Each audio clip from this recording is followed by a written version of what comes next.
ಹೊರಗಡೆ ಇರುವಂತ ಈ ವೆದರ್ಗೆ ಒಂದೊಳ್ಳೆ ರುಚಿಯಾಗಿರುವಂತ ಹೆಲ್ದಿ ಆಗಿರುವಂತ ರಸಂ ರೆಸಿಪಿ ನೋಡ್ಕೊಂಡ್ ಬರೋಣ. ಈ ರಸಂ ನಾವು ಮಾಡ್ತಿರೋದು ತೆಂಗಿನಕಾಯಿನ ಬಳಸಿ.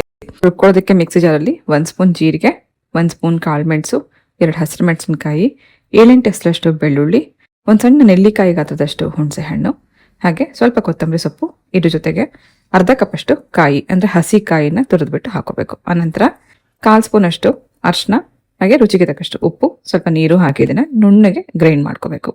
ರುಬ್ಬಿರುವಂತದನ್ನ ಒಂದು ಪಾತ್ರೆಯಲ್ಲಿ ಹಾಕೊಂಡು ಇದಕ್ಕೊಂದು 3 ಗ್ಲಾಸ್ ಅಷ್ಟು ನೀರು ಹಾಕಿ ಮೊದಲು ಇದನ್ನ ಕುದಿಸ್ಕೋಬೇಕು. ಕಾಯಿ ಹಾಕಿರೋದ್ರಿಂದ ಇದು ಸ್ವಲ್ಪ ನೊರೆ ಬರೋವರೆಗೂ ಚೆನ್ನಾಗಿ ಕುದಿಸ್ಕೊಳ್ಳೋಣ.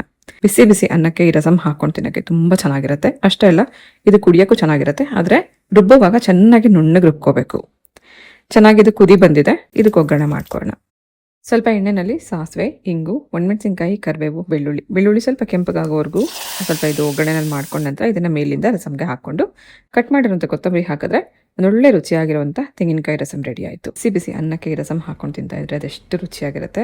ಸೊ ಕೊಕೊನಟ್ ರಸಂ ರೆಸಿಪಿ ನೀವು ಒಂದ್ಸತಿ ಟ್ರೈ ಮಾಡಿದ್ಮೇಲೆ ಹೇಗಿತ್ತು ಅಂತ ಕಮೆಂಟ್ ಮಾಡಿ. ಹಾಗೆ ಇದನ್ನ ನಿಮ್ಮ ಫ್ರೆಂಡ್ಸ್ ಆ್ಯಂಡ್ ಫ್ಯಾಮಿಲಿಗೂ ಕೂಡ ಶೇರ್ ಮಾಡಿ.